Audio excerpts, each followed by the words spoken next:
Hello everyone and welcome back to MMA Hub. Jon Jones made his way to the UFC back in 2011 and became the youngest UFC champion when he was just 23 years old. After that, he defended his belt 8 times. Yeah, you heard that right, 8 consecutive times, and broke the previous light heavyweight record.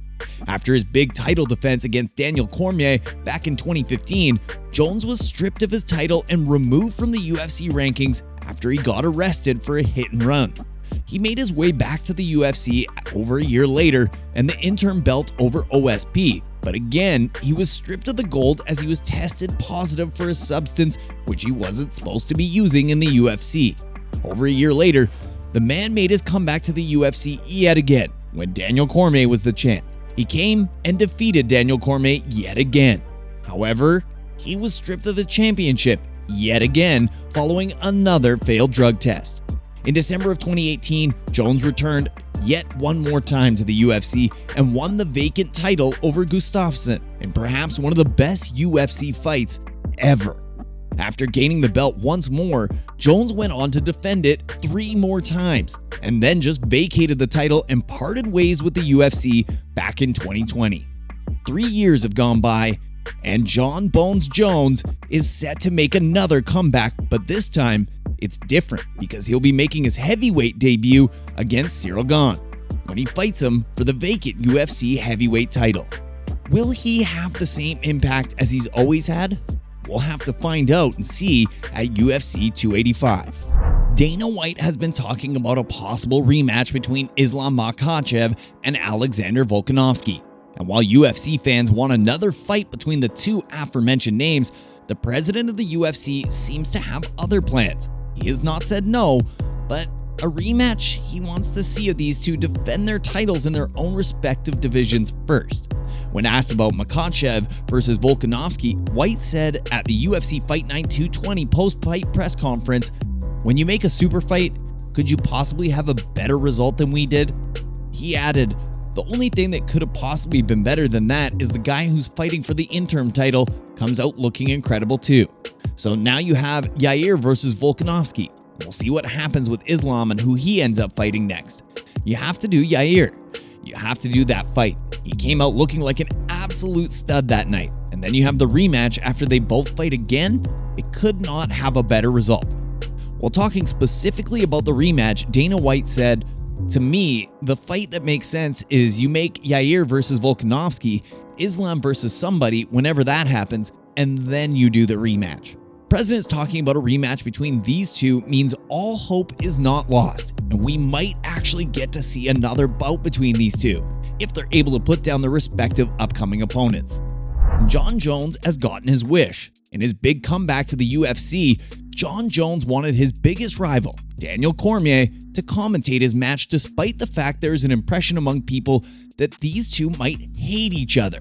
Jon Jones, however, made it clear he actually likes Daniel Cormier as a commentator because Cormier is never biased. So he invited the big DC to commentate on his match. And now it's been confirmed by the UFC that Cormier will be in the commentary box when Jones fights Cyril Gane. John Anik will serve as the leading man on the mic from cage side, while Joe Rogan and DC will be in the commentary box. There's bad news from UFC Fight Night 220. The main event of UFC Fight Night 220 has been undone by illness. It's been reported by ESPN that heavyweight Nikita Krylov is unable to compete against Ryan Spann in the scheduled main event at the UFC Apex due to an illness. Now, Ryan Spann is left with no opponent, so the UFC has elevated the middleweight bout between Andre Muniz and Brendan Allen to the new main event. This is going to be these two fighters' first main event, and let's see what they make of it. Dana White has talked about the accusation made by Gilbert Burns on Conor McGregor. The big news of the night is we put the spotlight on the issue in our previous video as well, and there is a major update for the fans. A few days back, Gilbert Burns gave a statement saying Conor McGregor gets what Conor McGregor wants because McGregor kicked off a fighter named Loic from his Tough 31 team. A prominent MMA manager, Daniel Rubenstein, backed this news while stating on social media that 3 fighters, Ken Cross, Mitch Ramirez, and Brendan Jenkins, were also removed in favor of McGregor's selections. McGregor then went on Twitter and denied the accusations as he wrote, "I didn't ask nor request nothing, and I certainly didn't have people removed." Dana White was asked about this to give his 2 cents on the matter, and he said, "I have no idea. Who gives a shit?"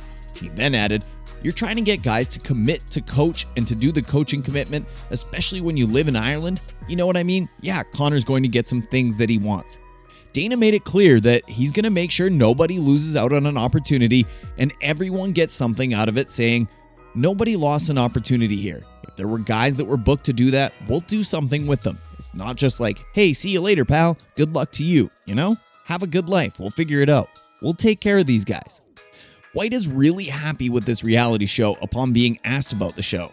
He said, "It's been good. We had our first 3 fights, I think on Friday, and actually I was just upstairs with Chandler and he's telling me how much he loves this show and how into helping his guys.